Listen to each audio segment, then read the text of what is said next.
जय श्री कृष्णा, राधे राधे। आज सिंपल सा ब्लॉग बना रही हूँ। उसका कारण है कि मतलब घर में सब बीमार पड़े। पहले पोता बीमार हुआ, उसकी इतनी तेज बुखार हो गई थी, उसकी अभी दवाई बंद ही नहीं हुई।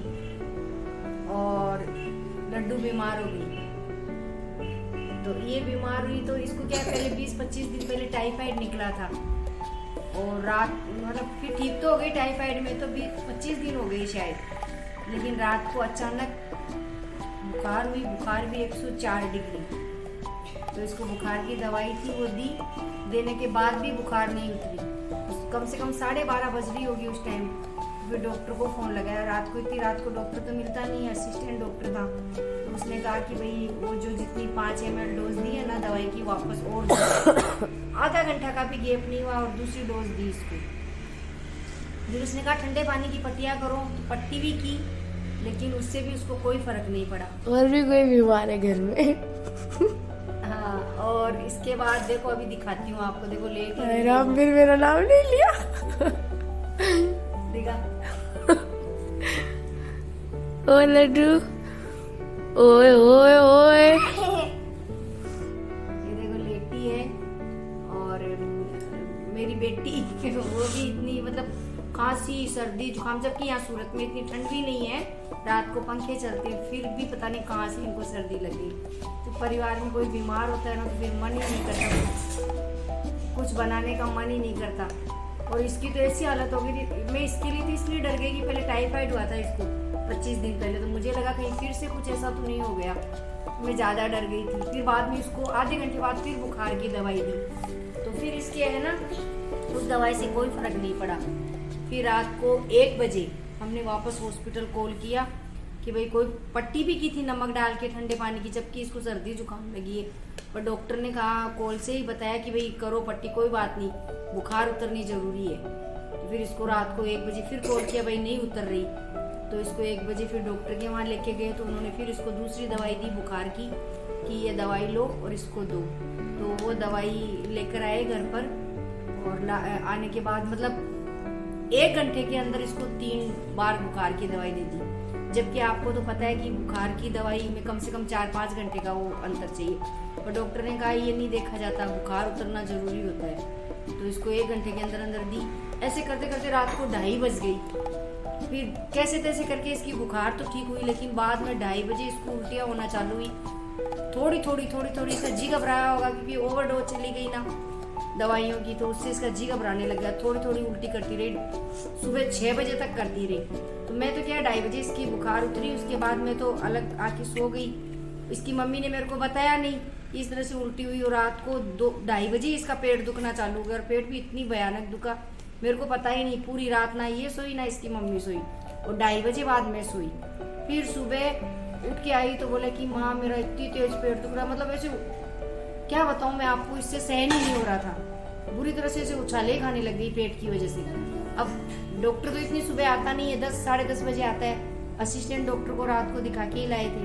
अब कैसे तैसे 10 कैसे बजे, ऐसे तो 10 बज जाती है, सोए रहते हैं ना, पता ही नहीं चलता कब 10 बज जाती है। ठंड के अंदर इतनी ठंड तो नहीं है यहाँ पर, लेकिन ऐसे टाइम नहीं निकल रहा था। अब 8:30 बज रही थी उस टाइम। तो मैं इसलिए बता रही हूँ आपको कि कहते हैं ना कि कलयुग में कई लोग ऐसे होते हैं जैसे बोलते हैं भगवान को क्या भगवान नहीं होते, या भगवान सुनते नहीं है। नहीं सुनते हैं। मैं मेरे गोपाल भैया को इतना मानती हूँ ना, इतना मानती हूँ, मतलब उन्होंने मेरे को साक्षात इतने पर्चे दिए हुए हैं बहुत ज्यादा।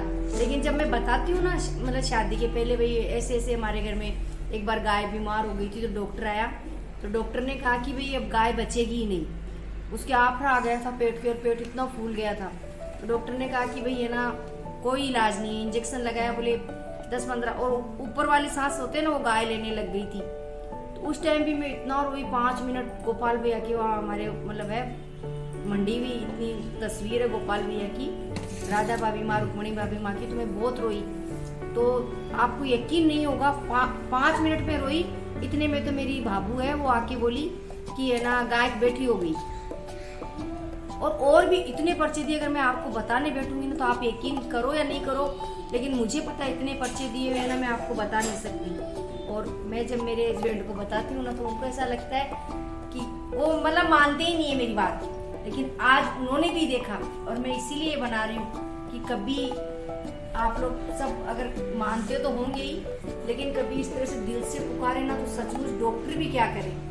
मैं आपको बता नहीं सकती, इतना दर्द था। तो मैं जैसे ही बैठी थी तो मैंने है ना इसको मैंने थोड़ा तेल लगाया, पेट मसलना नहीं चाहिए लेकिन मैंने मसला नहीं था, थोड़ा थोड़ा ऐसे हल्के हाथ से मालिश की, कैसे भी ठीक हो जाए। तो इसको फर्क ही नहीं पड़ा और ये रोने लग गई बुरी तरह से।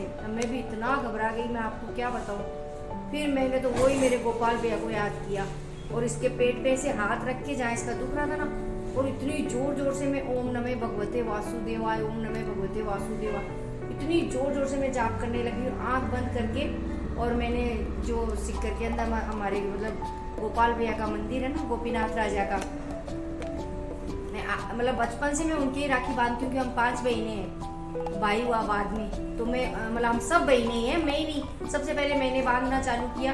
तो मेरी सारी बहनें, मेरा भाई, सब गोपाल भैया को मतलब इतना मानते हैं ना पूछो मत। मतलब वो मेरे बड़े भाई हैं, मेरी पूरी बहन मतलब मेरी 4 बहनों के, मेरे भाई के सबके बड़े भाई हैं वो। और बच्चे, मेरे भाई के बच्चे उनको ताऊ जी कहते हैं, और मेरे जो पोते पोती है तो उनको दादाजी कहेंगे। मेरे बच्चे मामा ही बोलते हैं। हाँ, और मेरे दोनों बच्चे मामा ही बोलते हैं, और मेरी बहनों के सारे बच्चे मामा ही बोलते हैं उनको। बोलते नहीं है भी वो, बोलते नहीं है, हकीकत में है वो। तो मैंने तो उनका नाम लिया आंख बंद करके, बस उनकी वही जो मूर्ति है वो अपनी आंखों में ऐसे बार बार में वही घूम रही थी, और मन ही मन में ऐसे बोल रही थी कि क्या करेगा डॉक्टर, 10 बजे आएगा, लेकिन क्या करेगा डॉक्टर, आप ही डॉक्टर हो। और कहते हैं ना, मारने वाला है भगवान, बचाने वाला है भगवान, बस वही बार बार मेरे अंदर आ रहा था। और मैंने हाथ रखा, इसको ऐसी नींद आई पता ही नहीं चला, पता नहीं दर्द कहाँ गया कहाँ नहीं गया। और सोई भी ऐसी कि उस टाइम 8:30 बज रही थी, तो देख लो 10:30 बज गई, ये सोई रही। फिर दिखाना तो जरूरी था, क्योंकि रात को हम लेके गए थे ना, तो असिस्टेंट डॉक्टर था, तो उसने कहा भाई एक बार सुबह लेके आना जब डॉक्टर साहब आ जाए तब। तो दिखाना था भाई इतनी तेज बुखार क्यों हुई, और फिर वोमिट भी इतनी हुई इसको, तो दिखाना तो था ही। तो इसको हमने 11 बजे उठाया, 11 बजे उठी है। उठते ही मैंने इसको पूछा, मैंने कहा लड्डू तेरा पेट का दर्द कैसा है? तो बोले माँ एकदम ठीक है। तो मैंने कहा एकदम ठीक है। तो मैंने इसको पूछा, मैंने मेरी बहू को भी दिखाया, मैंने कहा देख चमत्कार। तो मेरी बहू तो आके क्या बोलती है, हाँ मेरे बच्चे बहुत मानते हैं, मेरा बेटा तो ज्यादा ही मानता है, और मेरी बेटी है तो वो भी मानती है, लेकिन उसको मैंने दिखाया बुला के, मैंने कहा देख चमत्कार। तो वो भी, उसकी भी आंखों में आंसू आ गए कि हाँ भाई चमत्कार है, तो उसकी भी आंखों में आंसू आ गए। और मेरा बेटा तो, उसको तो पता ही है कि मम्मी कितनी सुनाती है बातें। और मैं तो इतना रोई, आपको यकीन नहीं होगा, इतना रोई कि मतलब मैं क्या हूँ, कुछ भी नहीं। मैं सही बताऊं तो मैं समय पे उनकी पूजा भी नहीं करती, समय पे नाम भी नहीं ले पाती, टाइम कोई वो नहीं है। लेकिन फिर भी देखो, मतलब मेरे जैसी की भी उन्होंने, मतलब पहले भी इतना सुनते थे और आज भी ऐसा चमत्कार किया ना, मैं बहुत रोई, मेरे अपने आप आंखों में आंसू आ गए। मेरा लड़का आया बाहर से, वो नहाने गया हुआ था, तो उसने मेरे को बोला माँ आप रो क्यों रही हो, अभी डॉक्टर के दिखा देते हैं। मैंने कहा मैं इसलिए नहीं रो रही, देख ये ठीक हो गई, सो गई थी, मैंने गोपाल मामा का नाम लिया ना, तो देख ये एकदम ठीक हो गई। तो उसने बोला खुशी के आंसू है? मैंने कहा हाँ, कि देख मेरे जैसी की भी उन्होंने सुनी। तो मैंने उसको ऐसे बताया, और ये एकदम सुबह उठी तो मैंने इसको पूछा, बच्ची तो है ना समझती थोड़ी है, तो मैंने कहा बेटा ठीक हो गई? मैंने कहा किसने ठीक किया? तो बोलती है माँ आपने है। मैंने कहा नहीं बेटा मैंने नहीं किया, तेरे को ध्यान है मैं गोपाल दादा का नाम ले रही थी? बोले हाँ। मैंने कहा गोपाल दादा ने ठीक किया। और फिर हकीकत में इतना ठीक हो गई। बहू को बोला तो बहू तो बोलती है मम्मी वो तो अभी सोई है, अभी उठ जाएगी, रात को 2:30 बजे से ऐसे ही सो रही थी, उठ रही थी, सो रही थी, उठ रही थी। वो थोड़ा मतलब ऐसे लेके नेगेटिव में, फिर बाद में उसने ऐसे भी बोला कि नहीं भगवान तो सबकी सुनते ही है, ऐसा थोड़ी है। पर उसने मतलब पॉजिटिव में लिया नहीं, उसको ऐसा लगा कि अभी थोड़ी देर में उठ जाएगी, फिर बोलेगी दर्द हो रहा है, लेकिन ऐसा कुछ भी नहीं हुआ। वो उठी भी, उसने पानी पिया, फिर उसने दलिया खाया, फिर भी वो बोली माँ मैं एकदम ठीक हूँ। और उसके बाद हमने उसको कोई पेट दर्द की दवाई नहीं दी, और एकदम ठीक है। तो मैं ये कहना चाहती हूँ कि हकीकत में सही में दिल से अगर इनको पुकारे ना, तो सही में डॉक्टर की दवा से ज्यादा दुआ और अपने जो दिल की जो पुकार होती है ना, वो काम करती है। तो बस मेरा मन हुआ कि आज मैं थोड़ी सी मेरे गोपाल भैया की जो उन्होंने मुझे आज पर्चा दिया ना, तो मैं वो आज शेयर करूँ। जितने भी मेरे सब्सक्राइबर्स हैं जो देखेंगे, मैं उन सबको बताऊं कि भाई अगर इस तरह से कभी अपने को ऐसा लगे कि भाई रात को अभी इतनी रात को कोई अपने पास व्यवस्था नहीं है, तो सच्चे मन से उनको पुकार के देखो तो सही में वो हाजिर हो ही जाते हैं। मैं गोपाल भैया को मानती हूँ, कोई भी इष्ट हो किसी का, अपने इष्ट को पुकार के देखो तो वो जरूर आएंगे। और मेरे तो इष्ट क्या, मेरे तो दुनिया ही सब कुछ यही है, माँ बाप गुरु सेठ सारा मेरे पूरी फैमिली। इसलिए मैंने थोड़ा सा ब्लॉग बनाया, आप लोगों के साथ शेयर किया है। कैमरा चालू करना तो भूल ही गया है? वो कैमरा तो भूल ही गया। मजाक कर रहा हूँ। अच्छा देखो, मेरे को हंसाने के लिए बोल रही है, बोले मैंने कैमरा तो चालू करना मैं भूल ही गई, ऐसे बोल रही है कि ताकि मेरे को गुस्सा आए या मैं हंसूं, क्योंकि मेरा दिमाग एकदम आपको पता है ना, अपन तो बड़े हैं, बोल के कुछ भी हो बता देते हैं, लेकिन आजकल क्या है पता ही नहीं चलता, थोड़ी सी तकलीफ कौन कुछ से कुछ हो जाता है।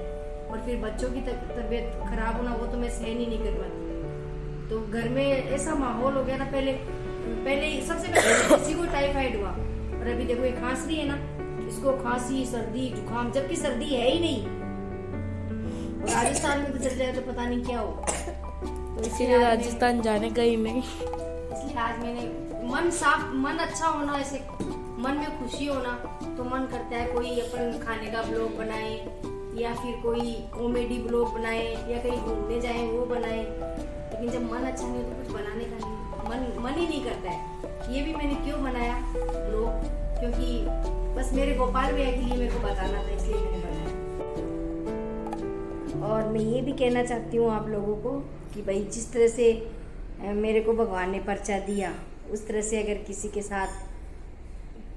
के साथ भी अगर ऐसा किसी ने भी ऐसा महसूस किया हो तो मुझे बताना कमेंट करके, किस ने मेरे जैसे महसूस किया है, तो ये मेरे को ज़रूर मेरे को बताना कमेंट करके। और बाद में इसको डॉक्टर को दिखा के भी लाई थी, तो डॉक्टर ने कहा कि इसके अंदर है ना खून की कमी है, क्योंकि रात को दिखाया था फिर सुबह दिखाना था, तो डॉक्टर ने कहा खून है ही नहीं इसमें बिल्कुल भी। तो खून की टेबलेट वगैरह दी है, तो लेके तो आए हैं खून की टेबलेट, लेकिन मेरे हिसाब से बच्चों को खून का टेबलेट वगैरह खून की टेबलेट देनी नहीं चाहिए, क्योंकि ये किडनी पे इफेक्ट करता है डायरेक्ट। तो खून बच्ची है, खून तो बन ही जाएगा, और खून बनने के तो बहुत सारे मतलब है, जैसे अनार है, बीट है, पालक है, गुड़ है, तो इन सबसे खून बनता है। और भाई मेरे से ज़्यादा कोई अनुभवी हो, मतलब मैं तो क्या अनुभव है मेरे अंदर तो, लेकिन कोई ज़्यादा मतलब जानता हो और भी, तो मुझे बताना कि भाई टेबलेट देनी चाहिए कि नहीं देनी चाहिए, कमेंट करके बताना। और मेरा जैसा अनुभव अगर किसी के साथ हुआ है, भगवान उनको साक्षात ऐसा पर्चा दिया है, या उनकी फैमिली के साथ कोई ऐसी घटना घटी है, तो वो भी मुझे बताना। तो मैं ठीक है वीडियो का एंड करती हूँ। बच्चे ठीक होंगे तो ब्लॉग भी बनाऊँगी, खाने पीने की रेसिपी का भी बनाऊँगी, कॉमेडी भी बनाऊँगी, सब बनाऊँगी। ठीक होएंगे तो उसके बाद बनाऊँगी। अभी तो मेरा दिमाग सही है नहीं, आप देख रहे होंगे मैंने बाल भी नहीं बनाए, बस नहाकर बस पूजा की भगवान की, और बस ऐसे मन में हुआ कि चलो आज मैं बोलती हूँ मेरे गोपाल भैया के लिए। तो ठीक है, आज मैं बाय नहीं बोलूँगी, आज मैं बोलूँगी जय श्री कृष्णा, राधे राधे।